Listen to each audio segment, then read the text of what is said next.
Now, it's not a surprise to anyone paying even minimally close attention to American politics that one of the things that Democrats have done is conceive of and then cultivate and then implement and then weaponize a racism discourse that basically automatically declares that anybody who disagrees with the Democratic Party or its leaders is guilty of some form of bigotry, usually racism. The primary argument against people who supported Bernie Sanders in 2016 was that the reason Sanders supporters didn't want Hillary Clinton was because they were misogynistic. And there were all those articles about Bernie bros and misogyny that were constantly circulating. That is the primary tactic. And obviously that was weaponized severely in 2008 when Hillary Clinton ran against Barack Obama. And the Obama people constantly insinuated that the Clintons were racist, and the Clintons constantly accused Obama supporters of being misogynistic. You just wind up a Democrat and they spew out these accusations. One of the reasons why, by the way, I've been so offended that so many conservatives have decided to adopt the same framework since October 7th as they run around accusing anyone who disagrees with them of being an anti-Semite. But anyway, we've talked about that on many other shows. I just say that here because it's not only Democrats who do that, but it's Democrats who really specialize in it. So what we're starting to see now from hardcore Biden supporters is an attempt to say that not only is this elite attempt to drive Biden out of the race anti-democratic, it's also has a very racist component in principally because the leading advocates of driving Joe Biden out of the race seem to be overwhelmingly rich, white, straight, and men. Here is Wajahat Ali, a rich, straight male in media, but because he's kind of not white, he gets to invoke this privileged discourse. Here he is today saying, quote, George Clooney, James Carville, mostly white male pundits, Michael Bennett, all want Biden to drop out immediately. You know who doesn't? Most black Democratic voters. I trust them. So that's how he reasons. He sees white, rich male Democrats over here, and then black voters over here. He claims that black voters, the majority of them, want Biden in the race. I don't know what the basis of that is, but let's assume that's true. And he doesn't use his own thought process to decide which is the right position. He says, when white people are over here with one position and black people are over here with another, I go with the black people. I assume the black people are right. Here is Nicole Hannah Smith, the former journalist with the New York Times, who now teaches at, I believe, the University of North Carolina, and she's with other media outlets as well. And this is what she said today on Twitter as well. Quote, this is what I am hearing from so many black Americans, and especially black women, who feel, one, that their vote, decision, and concerns are being undermined by non-black people in the Democratic Party. Two, that too many people reporting and commenting on all of this do not seem to understand the stakes. And three, that perhaps the polling is reflecting a Democratic Party that is attacking their own candidate rather than the opposing one.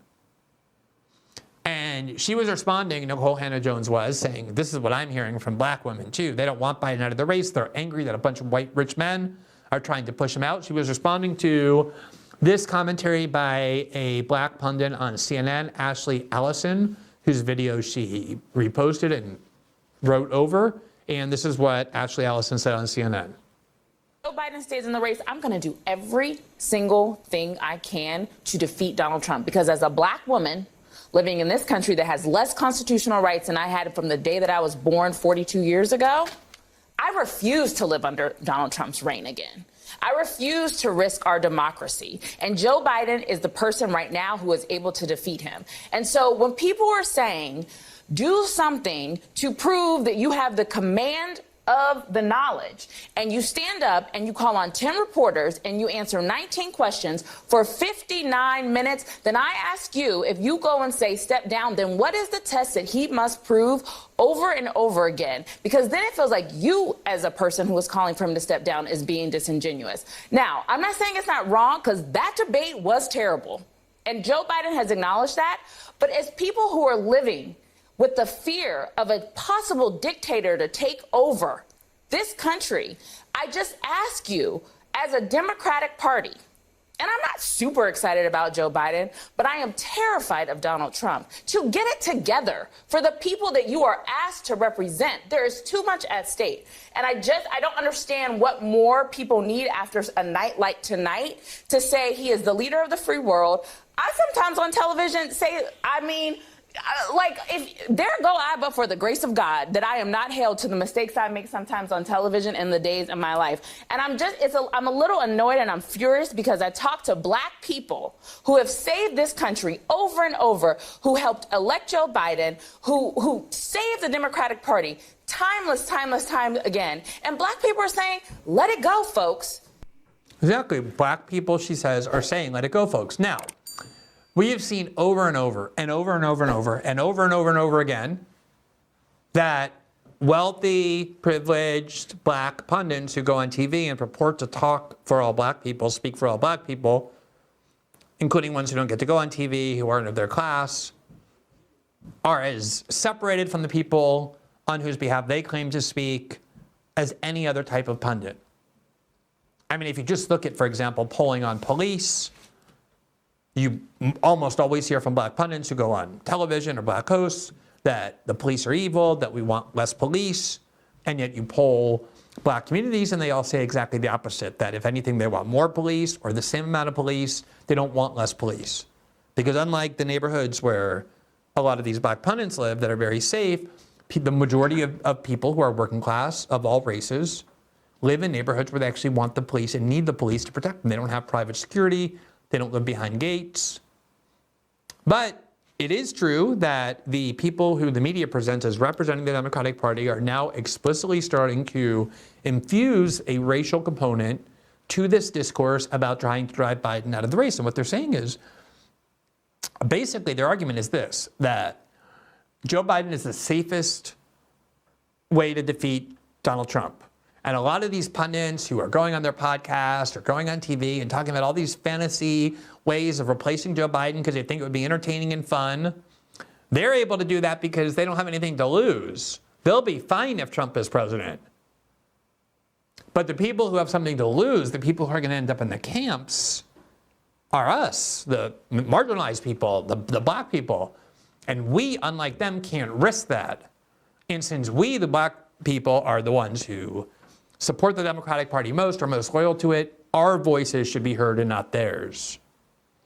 And it's not only coming from black Democrats, it's also coming from the white savior liberals who believe that they've somehow earned the right to speak on behalf of black people as well. So here's a very white male Democrat, Tristan Snell, and he posted this picture on Twitter, and there you see, we just have the first two rows. Oh, actually, here's all three rows. So he says, these are all the people who actually want Biden out of the race. And there at the top, you see the Pod Save America bros. There's Chris Hayes, Jon Stewart, Seth Meyers, Stephen Colbert. I'm not sure who this very old person here is. Who? Oh, it's Stephen King. Yeah, Stephen King, Rob Reiner, George Clooney, Michael Moore, John Cusack. And this Tristan Small said, and again, this is highly representative of what the Democratic Party has become, the discourse that drives it. He says, these are the folks calling for Biden to quit. Gosh, if there was only something they all had in common. Meaning, yeah, they're all basically racists. They're all people drowning in their own privilege, white, rich, straight, immune from any of the problems of the Trump presidency, unlike the marginalized people who they don't care about. Now, for me, nothing is more entertaining. Few things are more entertaining than when I watch a Democratic Party loyalist have to confront for the first time that he is getting attacked and is the subject of this kind of rotted racism discourse that the Democratic Party has weaponized for so long. Here is John Lovett, one of the Pod Save America hosts, and he's responding here to this tweet I just showed you, where their picture is at the top, implying that the only reason they are being called, that the only reason they're against Biden staying in the race is because they're white men, rich white men. And then he says the following: thank you for holding me accountable. Indeed, it is racist and sexist to believe Vice President Harris would be a stronger candidate than President Biden. I'm learning and I'm listening and I'm learning. So he's basically mocking the racism discourse in the Democratic Party, something he would have been petrified to do at any other moment until finally he's the one targeted by it. Because in this party, the minute you disagree with any of them, they instantly throw that accusation at you. It is a monster the Democratic Party has created that so often consumes the left and is now consuming the Democratic Party itself to the point where their most stalwart loyalist, imagine Chris Hayes, you spend your entire life, you sacrifice your soul. I knew Chris well before he got an MSNBC contract. He was a hardcore hater and critic of the Democratic Party from the left. And in order to get his MSNBC job and keep it, be able to pay off his mortgage on his second house in the Hamptons, he just sacrificed his whole soul. He's like a hardcore Democratic Party cheerleader. But the minute you step 1 inch out of line, they say the only reason you think the way you think is because you're a racist white man who doesn't understand or care about the marginalized people in the party. Here's a viral tweet that was posted yesterday that was responding to George Clooney's op-ed for Biden to get out of the race. And this is what he said, quote, George Clooney is not black. He's not Jewish. He's not female. He is not poor. George Clooney will not be hurt by a Trump presidency. I, and likely you reading this, will, so I'm riding with Biden. Now, you'll note here, this person is actually a white man, but he has subtly expanded the list to the list of minority groups, marginalized groups that you have to listen to include people who are Jewish. And I never knew before that Jewish people in America were marginalized or not doing well, but apparently we're now on the list as well.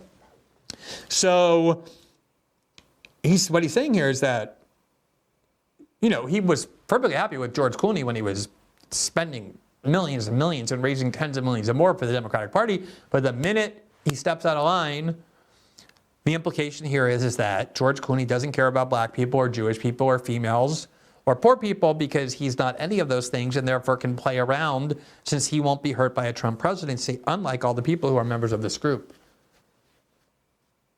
I mean, do you see how poisonous this discourse is? But they cannot control it any longer because they've cheered at it for so long. Here's a tweet that also went very viral by a woman, Rebecca Caffeinated Crone, who also is a resistance online leader.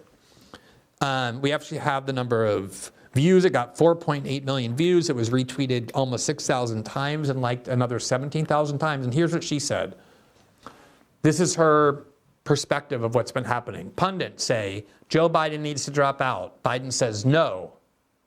Pundits, but we really want Joe Biden to drop out. Biden says no.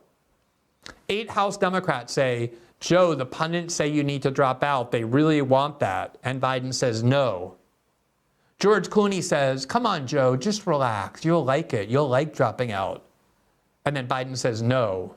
And then finally, the voters, as represented by her, stand up and say, no means no, motherfuckers. Politics and rape culture are too similar for comfort. So it's like rape, what Joe Biden is experiencing, because it's rape culture. He has been told many times to drop out. He keeps saying no, and they don't accept no for an answer. And again, this is not like some random troll I'm picking up. This is one of the most viral tweets on this topic on that day, comparing the Democratic Party leaders who are pushing Biden out to rapists. Now, from the beginning, the idea was, look, when we push Joe Biden out, we want to make sure to choose the most popular person and most likely to defeat Donald Trump. And a lot of them were fantasizing about like Gavin Newsom. He's young, he's aggressive, he's articulate. I'm not sure that people in swing states would like the idea of someone who did what he did to California would then do it to the nation. But whatever, Democrats believe he'd be popular, or Gretchen Whitmer, or Pete Buttigieg, or Pennsylvania Governor Josh Shapiro, a whole bunch of people, mostly white, who they would push out Biden for and then put that person at the head of the ticket, but not Kamala Harris. And several leading black people within the party, pundits and others, have made very clear from the beginning that any attempt to push Biden out and then put a white person in the head of the ticket and not Kamala Harris would never be accepted by the black people in the party, because that would obviously be racist. Here is Illy Mistal, the justice correspondent for The Nation, who said on June 28th, listening to white folks blithely talk about pushing Biden off a cliff, skipping over Harris, and trotting out some white person like ain't nobody gonna notice, that is some hilarious shit. Some of y'all need to phone a friend, a black one. Now, I don't know if you've seen Illy Mistal in interviews. This is not how he speaks, but obviously he's trying to tell liberals, white liberals, this is not something that we're going to let you get away with. And so he constructed the tweet that way. Now, here's Bakari Sellers, who is a former member of the South Carolina legislature from the Democratic Party, a longtime leader of black Democrats. He's now a pundit on CNN, and he went on to Twitter on July 5th, and he said, quote, lastly, I've read entire articles that speculate about Biden dropping out and literally don't mention Kamala. Look, if something were to happen, Kamala is the nominee. She has the infrastructure and war chest. And then he goes on. Now, again, on the one hand, you have the premise that there has never been a threat greater to the Democratic Party than the possible re-election of Donald Trump. It would destroy democracy. It would end civilization as we know it.